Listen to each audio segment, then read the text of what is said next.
All right, welcome back to It's Time Picks. Joey and I are back finally. Last week we were off because I was on vacation for nationals for bowling. It was a much needed week off. There was just no time to do the show. So we did miss that, but we're back for this week and we should be back for quite a while. I don't think we have anything else going on. But this week we got a fun fight night. It's in Kansas City. We got Max Holloway and the up and coming Arnold Allen. I know where I'm not sure where you stand on this fight anymore, but I'm still on Mad Max. Overall, the card looks really good. It's got one of my favorite fighters on it. We'll get to that later. But Joey, how you feeling about this card, man? Um, Hopefully I'll have more success on the card early than I did last week, even though we really didn't keep record per se. But I try to play some bets. I have a rule if my bets go off early, I just chill. I wish I didn't go off that rule because I would have slated from a gas alone to the main event. I would have hit on every single one, but coulda, woulda, shoulda. But this card's a new card. It seems like on DFS type cards, I do better on fight nights, and hopefully I'll keep that success going on this card. Yep, I feel you there. All right, first fight up, we have Jocelyn Edwards and Lucy Pudilova, however you say it. Um, I don't know if you're still in the same boat, but if you are, then we're both back in the dog. I've been on it a Um, whole week. yeah, I have too, and I wasn't about to change it. Especially who I've Fortunately, been seeing, who she's been working with. That made me even more happier. well, I'll let you go first. So this should be, depends on how the fight style goes. If Lucy can't get the takedowns, I think Edwards is gonna piece her up for 3 rounds. Um, Edwards' takedown defense has improved within her past few fights, but you feel how she went Yan took her down one time. But the biggest test she really had was, Rosa took her down 4 out of 6. And then, Rose Clark took it down 5 out of 11. The last two fights, her takedown defense been looking insane. Yep, She's I only agree. allowed 1 out of 11 takedowns in the last two fights. And that actually helps her game coming together because she's a very good volume striker in Edwards. She lets her hands go. She's someone that fights for your money. And that's what I love for a female dog. Especially, not I don't care if it's a dog or anything, a female dog that fights for your money. Very good kickboxer, uses her range well. I know Lucy is, slowly trying to implant wrestling into her game because she didn't have the best UFC success early in her career. Came back, she looked very impressive her last fight, mixing in takedowns, and I believe she got a TKO the last fight. Yeah, against Wuyan on her elbows. But one thing that kind of made me even stronger about Edwards, I see that she was working with both Pachenko sisters, Misha Tate, and one of my favorites that's definitely testing her takedown defense, and Tatiana Suarez. So that made me a bit more confident on Edwards. I already had a bet on Edwards, so I may even sprinkle a little bit more on that. So yeah, I'm all over Jocelyn Edwards. Depends on how the fight goes. If she does stop takedowns early and she goes pure volume, 7,600 is not a bad play, depending on how you feel about some of the dogs. But even when she gets her win, she gets like mid 80s to low 90s and wins at 7,600. That pays it off with no problem. So Absolutely. she'll be in my underdog pool. Yep, nope. I completely agree. I'm all over Edwards as well. There's nothing special about Pudilova. She had that 4 fight losing streak in the UFC prior to her coming back. She did win her last one, but it wasn't against anybody special. Edwards has been looking really good lately, and her volume is gonna top Pudilova by quite a bit. Oh yeah. So all she has to do is avoid getting taken down. And I mean, Jocelyn Edwards, her last fight, she attempted the takedowns and had a little bit of control time. So Mm-hmm. I think she has the advantage everywhere. I think the line should be flipped. I agree. So both of us on Jocelyn Edwards. Good way to start the card. And next up, we have Aaron Phillips and Gaston Bolanos. You and I talked about this fight a little bit. It's kind of a bit of a joke of a fight, to be honest. It really is. Aaron Phillips hasn't fought since 20. July of 2020 to Jack Shore, and he got completely Mhm. destroyed by him. And then Bolaños is making his UFC debut, and I'm not really sure why, but he's coming over from Bellator. And that is who I'm going to go with, simply because Phillips hasn't fought in forever, and Bolaños has some nasty power. Yeah, this is a Balonis or Gaston Bosalonis. or pass to me. Phillips, I have too many questions. Yes, he's his own good striker per se. Shit, he's probably the more well-rounded guy per se. But Gas, my feelings on Gaston, he does have wild power in his hands. Phillips hasn't been fighting in a long time, almost 3 years off. Who knows? Could it make him look better? Could it make him look worse? Who knows? But that's the big question mark. I don't like when someone taking that long off. But I know he's been working with outside like a little bit with Lyoto Machida. So maybe who knows? Maybe his striking's in a little better. But Even pretty if it is, I much don't think it's going to matter. no. So pretty much it is. I'm on Gaston as well. Only thing that scares me, like I think he'll get the win, but I think he's a round one bust. Pretty much, I think he can maybe still win round two, round three, but he doesn't look like he throws with a lot of volume. He pretty much hunts, and then he'll look for that KO punch. Because I believe all his wins are first round. He's pretty much a killed or be killed fighter. Like if Aaron Phillips can get to the ground, I know maybe he can get a sub because that's how two of his three losses are. But do I really trust Aaron Phillips that hasn't fought for 3 years? Not really. I'll go for the guy that been more active. He's been fighting. Do I like the price tag for a debuter like that with so many questions? Hell no. Will I get to it? Maybe. If I And can the find problem somebody. is he could come out in that first round and go pow, and Aaron Phillips will be done because we have Yeah. no idea the condition that Phillips is in. So he is a huge GPP And play. and I know Phil's been more coaching lately from what I've seen through like my searches like on Instagram. He's pretty much been coaching up in his gyms and so who knows? Maybe he just wants to, and he also has his own fighting organization, apparently. So maybe he Yeah. wants to, take this, maybe get his organization out there a little bit, who knows? But yeah, I'm on gassing.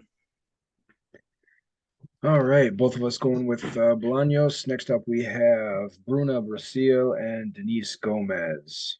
And I will let you take this one first. I'm not gonna lie to you, I was so torn on this fight for the beginning, but I went to go watch Bruna Brazil, especially in her last fight in Contender Series. I don't like doing many comparisons, but her style is so Anderson Silva like. She goes in and out. She has good sneaky power, freaking decent BJJ, low end takedowns. But one thing I don't like about her, she does tend to let people control her against the cage a little bit. That's my only worry. And Denise Gomez is well rounded. She has, yes, she had a tough debut against Luka Labumi. That's hard for anybody to take. Luka Labumi's not a bad fighter, and she had success against Luma. She had takedowns. She had Luma hurt for a little bit, but this fight's close. I know lately when I try to say, "Oh, I'm gonna go so much on this female, a big favorite debut female." Lately, they've been having it. Look at Sam Hughes. She survived one round, and then she absolutely took the soul of the poor girl. Could it be like that with this one? Maybe, possibly. Who knows? Denise Gomes is dangerous as hell throughout the whole fight. My slight lean is Brazil, but at 9,300, I think she needs a finish to pay that off. I think it's going to be some hit move. Because, like I said, Gomes is tough. I think Gomes is going to have her moments during the fight. But to me, this is probably a fade as a whole. And just hope that Brazil doesn't actually look like a woman version of Anderson Silva round one and beat the living dog piss out of her and finish her. But I'm probably going to pass this fight for DFS. But as a whole, yeah, I'm going to go Brazil. Yep, I'm on Brazil as well. I think she's the better overall fighter. I think she's actually better anywhere the fight goes. Mm-hmm. I don't think this is the same as last week. That Brazil is just better overall. She's better everywhere. She's got a very controlled game. She has a good gas tank, so I'm not worried about her cardio, flopping on this one. mm-hmm. And she's also got the size advantage. She's got 4 inches on her, so she's the bigger fighter. She should be the one controlling. And I actually think that she wins a relatively easy fight. The one thing I'll say about Gomes, I know her main training partners are good. Like her girlfriend is Carl Rosa. That's a good training partner to have. Jessica Andrade. Maria Oliveira, I wouldn't say is woo, but she's also a fighter that has like similar type of range as Brazil. So I still think Brazil is better than Oliveira easily. But Mm-hmm. Gomes is a good clinch fighter, so who knows? It could be like a dirty in the clinch type of fight against the cage. That's why I think the fight could be somewhat low scoring ish if Brazil doesn't get a finish. But I'll definitely be playing probably the Brazil side. All right, so both of us going with Bruna Brasil. Yep. Next up, we have Lando Venata and Daniel Zellhuber. And I I think the odds flipped on this fight. Did it? Well, because I actually think that Venata started as a favorite when this came out, and now I'm pretty sure that I know Zell, Zuckerberg's the favorite right now. That's what I saw earlier. yeah, and Yeah, I see Zuhuber minus 125 to Veneta yeah, plus 105. and see that's what I have as well. I was hoping he'd stay at plus money because I do have him winning. Who's I think Zuhuber? I think he's the better fighter. He's definitely the better striker. There's no doubt about it. I think he learned a lot in that Ogden fight. And his takedown defense was excellent in that fight. So I don't think Venata is going to have much success getting this to the mat, which is where he would shine. And I think Zellhuber just pieces him up, and I think he does actually finish him. He's actually one of my sneaky plays. I actually like a lot in Zellhuber. Yes, it was his debut against Ogden. Um, he was very gun shy. He could have won that fight if he let his hands go. Yep. And at his camp at Team Couture, I actually heard rumors that Sean Strickland got into him hard after that fight, saying, I wouldn't "Kid, be surprised. you are talented. Let your beeping hands go." And he trains with good boxers and Tifo Lopez. You know, he trains with Couture a Yeah, little he's bit got a good with Mata. But I know for a lot, he also been training a lot with Sean Strickland. And knowing Sean Strickland, he's gonna tell you, let your hands go. He's gonna cuss him out. He's probably gonna say some other words that you probably don't want to hear necessarily. But that's one thing I like about Sean Strickland a little bit. He will get the best out of fighters. Oh yeah. So I'm actually all over Daniel Zell. I might actually put a bet on him after this damn video, but I think there's a chance, like I said, he could out volume him for 3 rounds, and I think he'll score fine, even in a pure decision. But it wouldn't shock me at some point if he gets like late round 2, round 3 TKO. Because he does slow down at times. He gets hittable, accepts brawls. Lando's more, you're gonna hope for a flashy knockout when it comes to Vanetta because he's not too technical. Zellhuber's long as shit. I think this is gonna be his. Okay, I'm really gonna show why Dana White signed me off the Contender Series, and I'm gonna let my hands go in this fight. And he's one of my probably favorite plays at 85. I agree. I am right there with you. I don't see why it's a 50-50 split when it comes to Tapology votes, but I guess we'll see come Saturday night. But both of us going with Zellhuber. Next up, we have Jillian Robertson and Pierre Rodriguez. Unless you changed, we're both on Rodriguez, yes? Oh yeah. And there's a big reason for it. Pierre Rodriguez does not, well, let me put it this way. She's got excellent grappling. She knows how to get out of situations. And Mm-hmm. Jillian Robertson, the only thing she can do, she's a one-trick pony. She looks for grappling, she looks for submissions, and that's it. And one thing I will say, and I had actually somebody hit me up about this fight. I told him nothing against Jillian. She's a very dangerous grappler. Chain wrestles some, but it's not pure best wrestling. And I always tell people, don't be shocked if she can't get the wrestling takedown on Rodriguez because she is well rounded as well. Yep. It wouldn't shock me if Rodriguez throws pure hands on her and gets like a standing TKO against the cage. She's gonna let her hands fly in this fight. Yep. I also wouldn't be surprised if she's the one that initiated a takedown to get control on the mat and then just She has ground good it. training partners, Rodriguez. I know she Mm-hmm. trains with Baby Shark Richie. She trains with Mackenzie Dern. So she's Yep. definitely getting the looks in the BJJ department. And Yep. so I love Pierre Rodriguez. And I actually all Rodriguez needs to do is avoid getting her neck taken, and she should absolutely dominate this fight. And I love her at 8,000, and I think she makes the optimal. Oh yeah, yes sir. Well, that was an easy one. So both of us going with Pierre Rodriguez.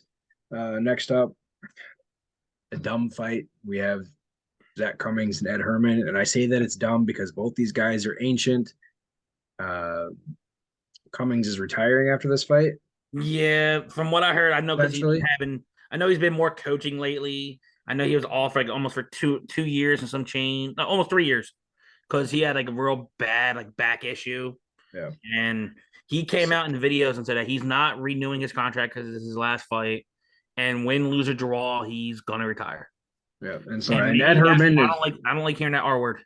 yeah, I don't either, but Ed Herman is Hey, 42. one thing I'll say about Ed Herman's at least been looking all right. I'm not saying he's been looking great, but No, he is tough, he but is very tough. I think that Cummings is going to put Here's his the thing, all though. into this Cumming fight. is also coming up to 205. Yeah, which I mean, it also gives him a little more power. And Herman has no cardio. I have no idea what Cummings' I'll cardio tell is you right going to now, look it like. wouldn't shock me if Herman finds a way to get takedown. Um, it wouldn't shock me either. I think this fight's going to be slow. I do have Cummings winning this fight. I think it's going to be a brawl.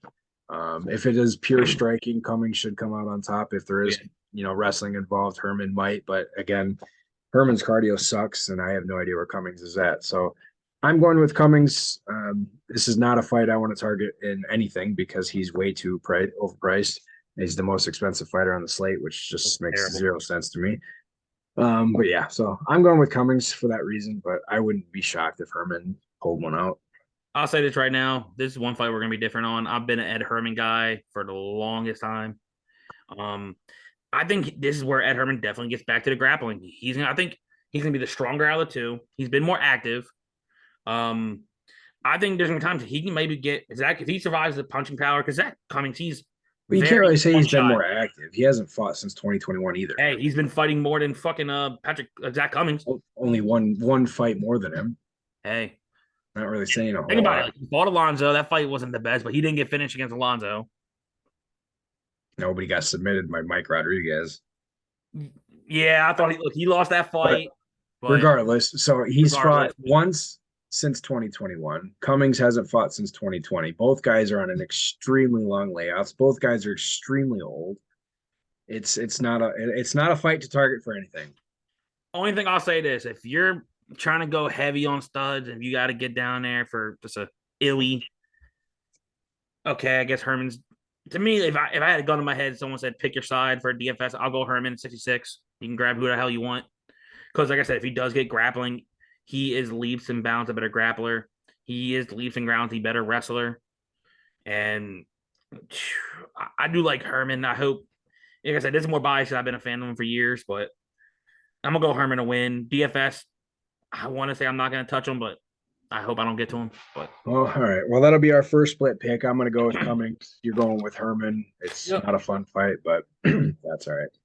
Next up, we have Brandon Royval and Matthias Nicolau. And I'm actually really excited for this fight because this should be a lot of fun. I'm going to let you No, take this one. answer it. No, before I even break this down, let Yep. me ask you something. How the hell this ain't on a man card? This is a prelim. Yeah. I mean, if anything, it should have been yeah, I don't know. I would rather have this on the main card than Bozer and Cutelaba. Yeah. I'd rather have it on the main card than Mers and Jacoby. Yep. Uh, This so, is actually a contender fight for 125, potentially next up. correct. Because Morono and what's his name? Pantoja. Oh yeah, fight. I can't wait for that. Yeah, that's gonna be a good fight. But But yeah, no, I agree with you. But yeah, let's hear what you got. Who you got? I'm on Nicolau. The kid's talented as hell. Yep. Royval, don't get me wrong, he's gonna be live at 7,100. So if you're playing multiple lines, GPPs, you're definitely gonna want the kid in there at 71. I'm this is what I say. I think if Nicolau's gonna win this fight, could he catch Royval? Maybe. I think there's a chance Nicolau maybe tries to play safe, maybe lets Royval slow down a little bit, tries to survive the round one. And then he'll use his range with his 1-2s, maybe mix in some takedowns.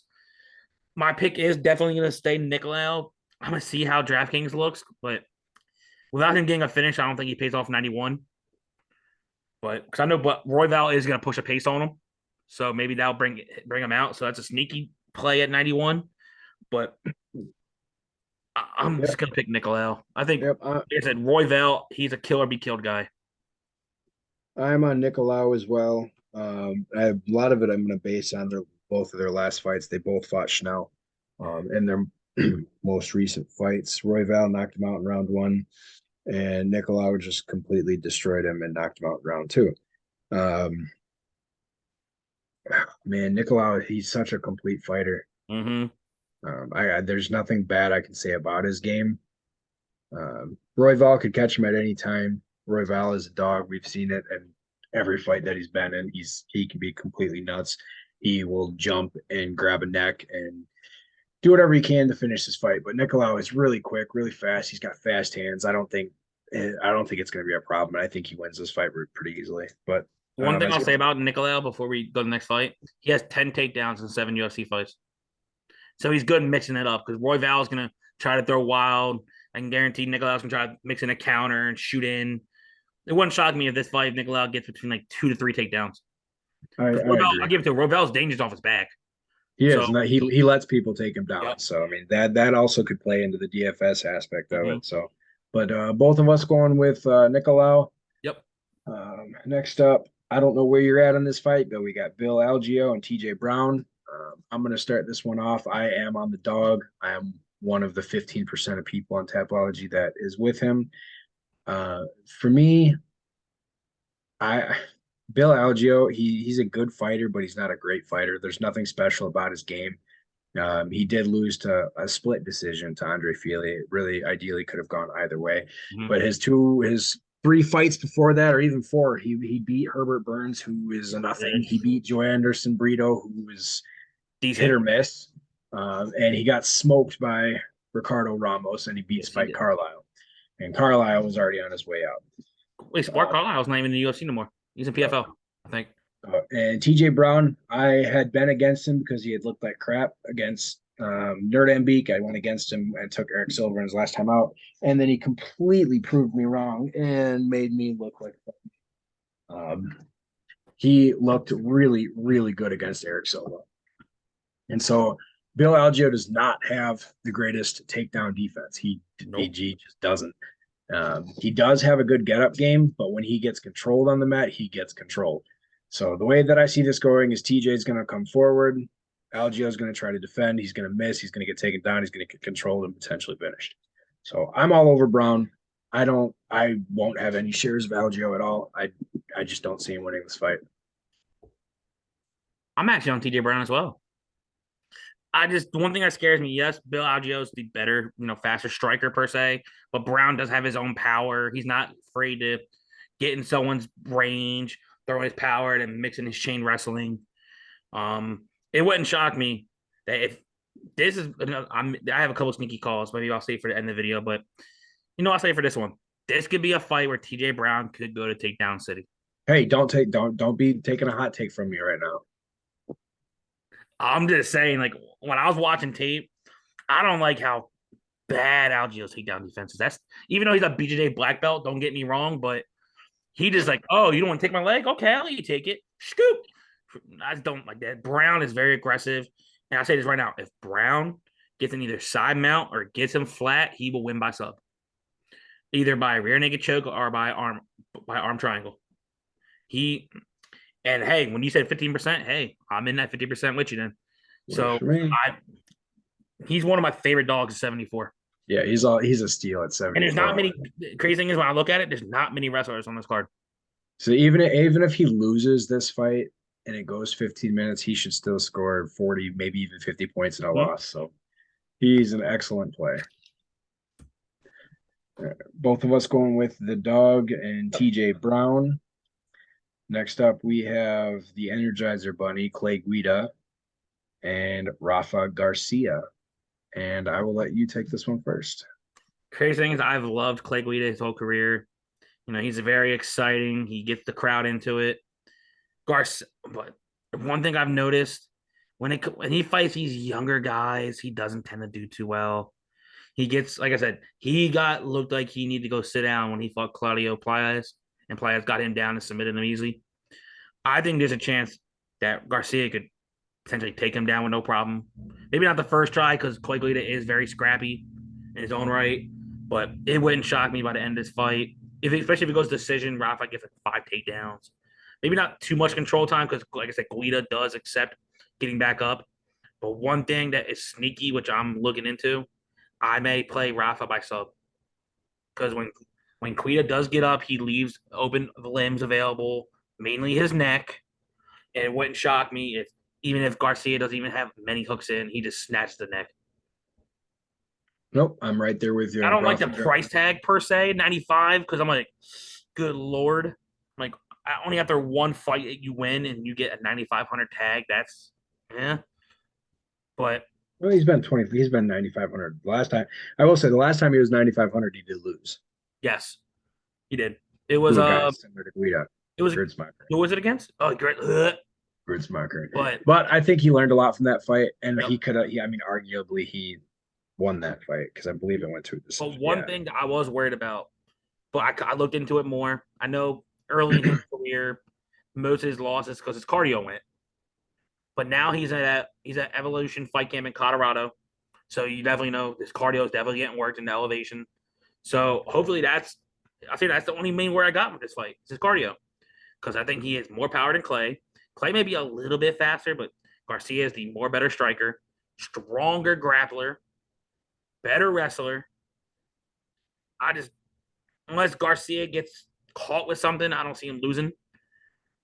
And there's not many payouts I like per se on this card, but I think Garcia is more likely going to be one of them.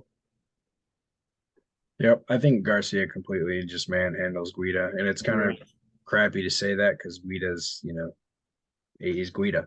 But yeah, no, he will likely end up with another 5 takedowns if this goes to a decision. His cardio has looked excellent over his last 3, 4 fights, and he could, he could threaten the top 10. I really think that he could. Yeah, especially if this cardio keeps getting better. He's been really impressive. I mean, he's averaging 4 takedowns a fight at 45% clip. I mean, that's pretty Impressive. damn good. So, yeah, both of us going with Rafa Garcia. I won't have any shares of Guida. I don't trust him. No. This should be Rafa Garcia all day. Yep. All right. Now, I believe we got the main card starting off with. Oh, Garcia is the main card opener. Oh, that one was. Okay. Yeah. Next up, we have Pedro Munoz and Chris Gutierrez.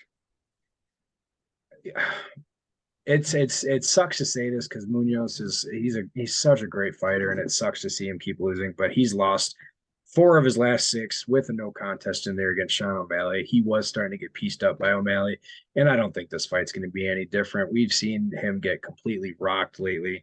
He stays in it. Like they all go to decision, but he's getting pieced up. He's getting hit hard, and now he draws Gutierrez, who has just some insane kicks. And I mean, we remember the knee that he gave to Frankie Edgar, and just he put his lights out. He had that spinning back fist against Dana. I mean, the dude has just been incredible lately. So I think he comes in. I think he pushes the pace, and he just obliterates Munoz. So the only thing I'll say is Munoz has never been finished because but I always tell people this: anybody can get finished at any point. Especially with how old he's getting and how much Yeah. damage he's taken. So one thing I'll say is early in round one, this is gonna be the battle of the leg kicks. Pedro throws his. Gutierrez will definitely throw his. I have a feeling it's gonna be a fill out process early. They're gonna look at the range. Gutierrez is the faster striker, and it's not even freaking close. Pedro is tough because he stays in fights with his power, and it wouldn't shock me at one point if he potentially even rocked Gutierrez early. Maybe not. He's not gonna knock him out, but I think he's gonna rock him at some point, get some respect.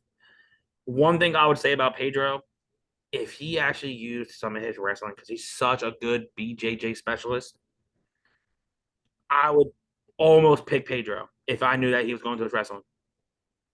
Because he's very dangerous. Once he snatches a limb or gets your back, he's very live for a sub, and that's one of the only ways that Gutierrez actually lost by finish is by sub. But I think first round's going to be picking the shots. I think Gutierrez will have more of his moments. I don't know until I see it. I don't know if Munoz gets finished in this fight, but he's very durable. But I'm definitely liking Chris Gutierrez in this fight. But without a finish at 94, I don't see Gutierrez paying it off even in a decision. Yep.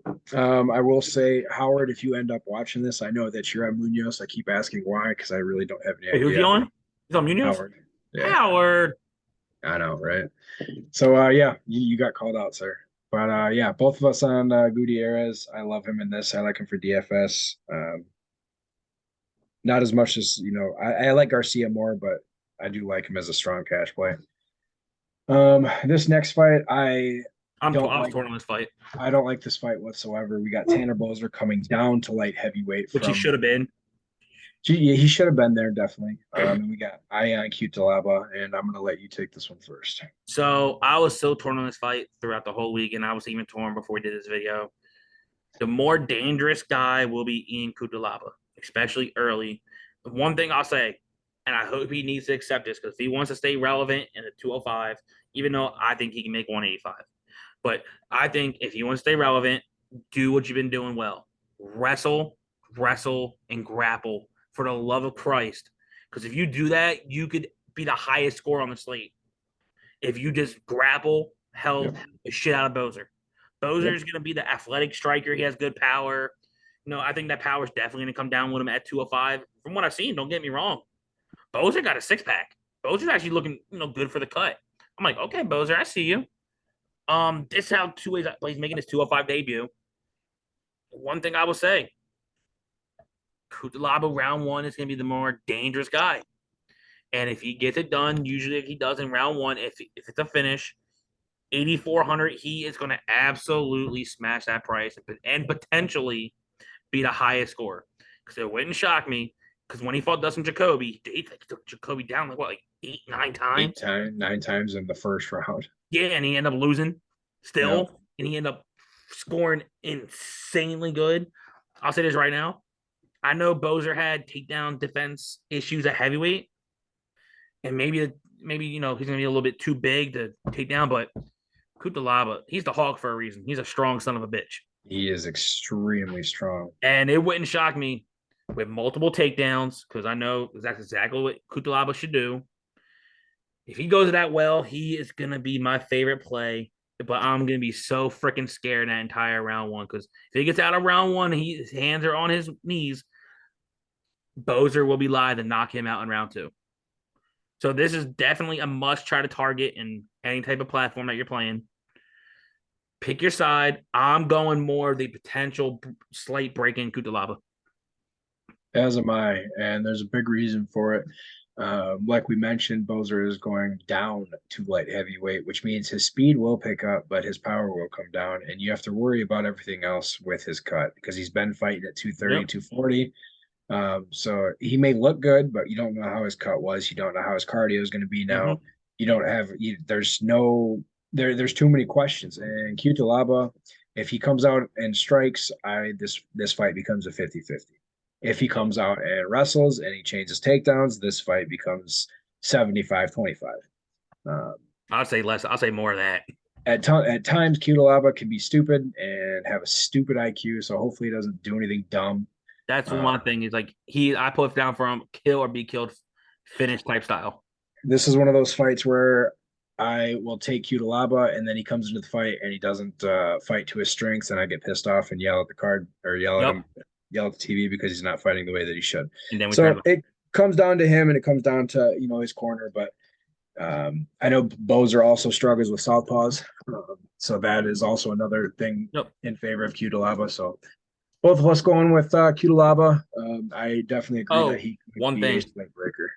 One thing I'll say, since Bozer's been in the UFC, I know he has a TKO loss outside.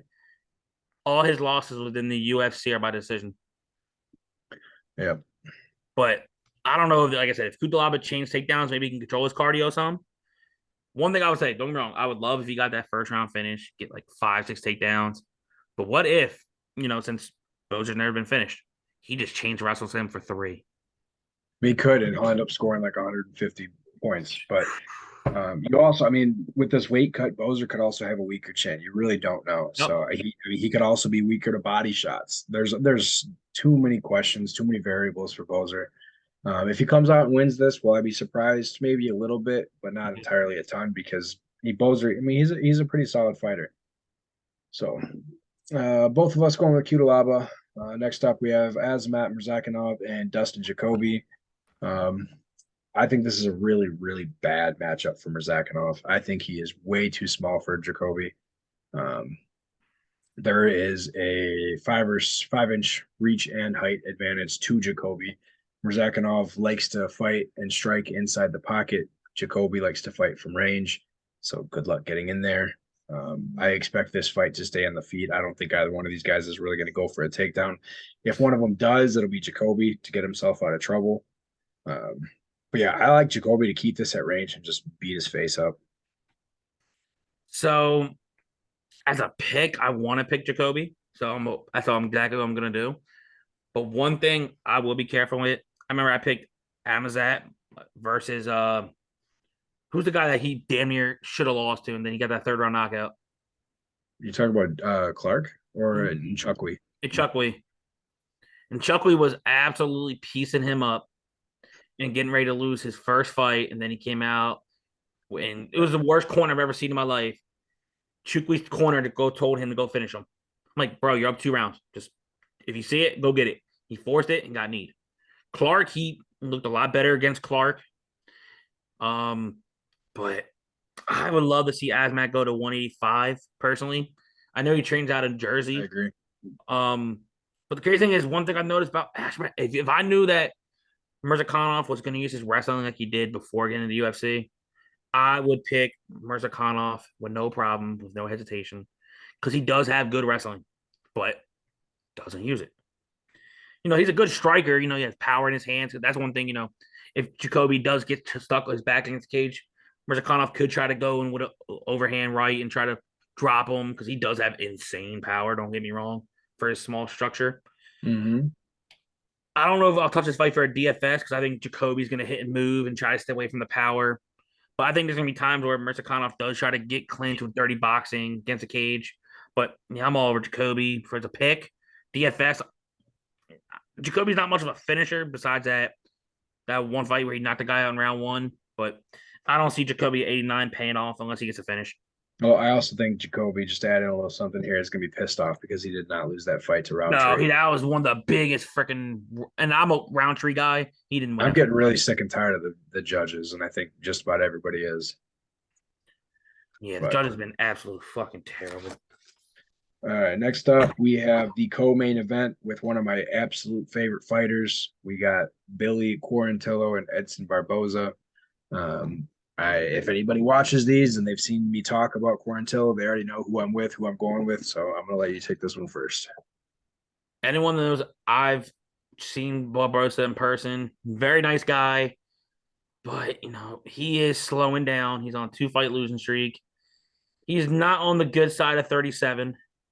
I hate to say it because he's still very dangerous. He's still live very early.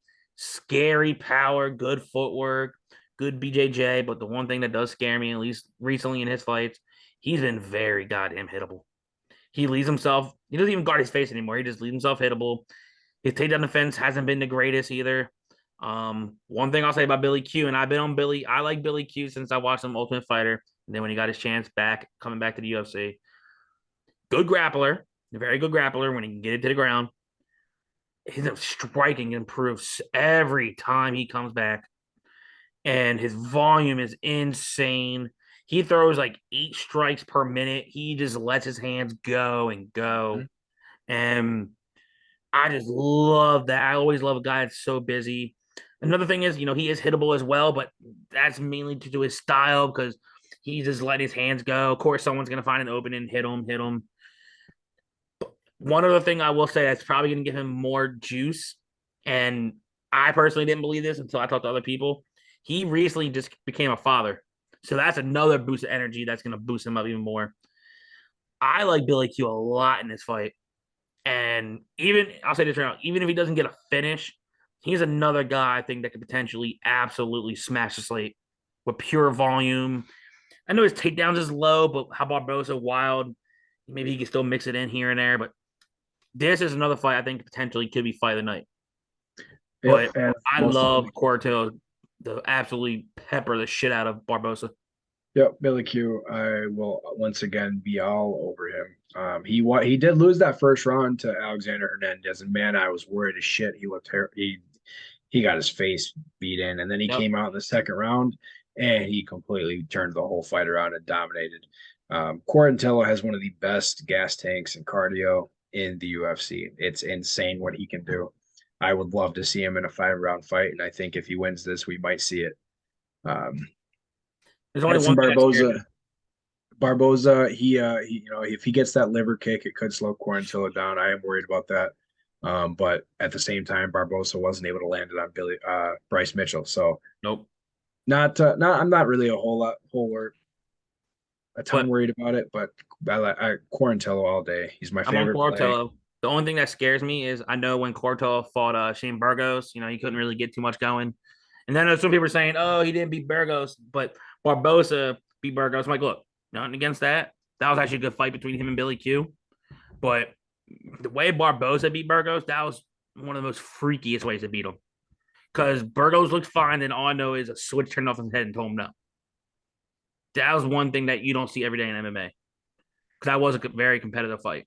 But one thing I will say that just looking at Billy Q, looking at the stuff, he's actually been working a lot with Matt Pravola in wrestling. And he also has a very good Brazilian jiu-jitsu coach in Matt Arroyo.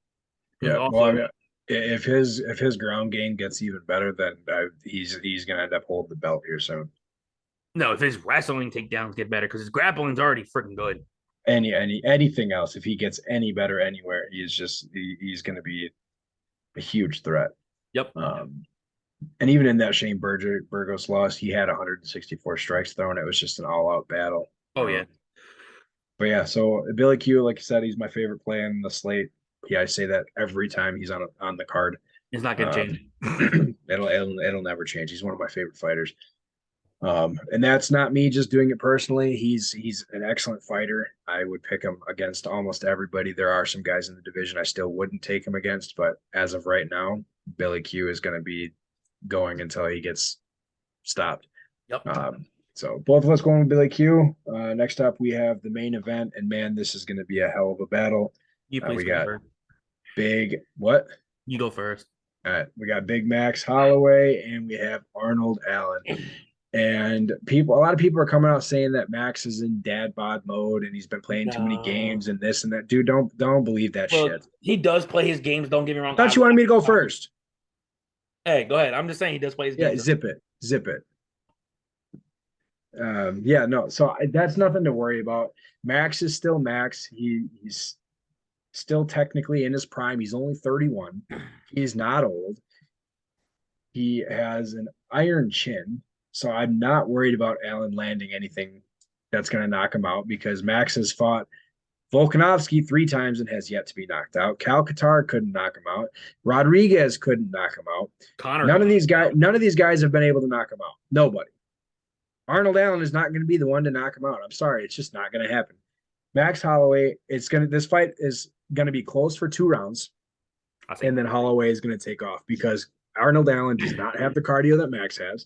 And it's going to be Holloway just in and out, hit, his little 3 combo that he throws constantly. It's going to be that over and over and over again. He's going to pepper the face. He's going to pepper the body. I think this is another fight. He is going to end up with another 200 significant strikes. So I'm all over Max. I absolutely love him. I think he gets back in business, and I think he wants another fight with Volkanovski. I know this. I think it was the second fight. I thought Max won the second fight. The third fight, it was more Volk. I think Volk got to him late, but definitely. First fight was Volk, definitely. Second fight, I actually rewatched that today. I gave it to Max. It was close. It was very close. I gave it to Max. Second fight, third fight was Volk. I think within the first 3 rounds we could get some good action. But the one thing I will say, I would like to see Arnold Allen win per se because I want to see some fresh blood up there. I know Max said that he came out and said that he wants to get the title back. He wants to do that. He did. And there's a chance if Volk really does go up, I think, honestly, I wouldn't mind seeing a Max and Rodriguez again. Now, that was a fun fight. If Rodriguez gets past Volk, which I don't see him doing it, but Rodriguez does have a style. He could do it. We'll get to that when that fight eventually does happen. I think this fight could be close within the first 2.5 rounds. Arnold Allen does come out, in and out. But the only thing that's going to scare me, like I said, after maybe round 3, he can get flat-footed. And what scares me about flat-footed fighters when you're going against a guy like Holloway, he could hit you with a 3-piece and a soda, and you're going to be like, what the hell just happened? And I'm torn on this fight because, like I said, I would love to see some fresh blood up into the top mix. I don't see him knocking out. Like I said, anybody get knocked out at some point. Don't wrong. Is there gonna be furies when Allen does come forward on Holloway? We're like, oh shit. Yes, I can see that happening within the first 2.5 rounds. There's gonna be some oh shit moments. I don't think it's gonna be like, oh shit, Arnold Allen knocked him out, but it's gonna be like, oh shit, he hit him clean, and then it's gonna wake up and piss off Holloway. Okay, I bet you want to hit me, then hit me. Boom. Like I said, I was torn on this fight because I want to see some fresh blood. I have a hard time picking against Max, even though I do give Arnold Allen credit. He's looked very good. Some fights he does show like he can mix in takedowns. And, so against Salah, he had two, Melendez one, Amir Khani, he had three, and then against some dude named Miza, he had four. So does he mix in takedowns well when he needs to? Yes. Especially when Youssef was pushing it on him and then he mixed it in with a nice blast. So it's very possible he can maybe mix in some takedowns that can maybe get Max off guard, but Max takedown defense is very good. I think it's like 84, 85%. Yep. If Volk's not taking him down too much like that, I don't see Arnold Allen doing it. If Nope. Arnold Allen is going to win this, he needs to do it within the first 2.5, 3 rounds. Do I see it that way? I don't. Would I like to see, like I said, would I like to see fresh blood? Yes, I keep repeating myself, but I'm going, yeah, I'll go Holloway. I can't really, unless Arnold Allen somehow shocks the world and be the first one to finish Holloway, but Holloway's been finished by sub. But so this will be the last piece to this because I'm gonna end whatever you're thinking. I'm just bladding. So, until Allen, he's 11-0 in the UFC, but he has not fought anywhere near the top. He fought Dan Hooker when Dan Hooker was lost and could not figure out his life. He fought Yusuf, who he's decent, he's a prospect, he's great.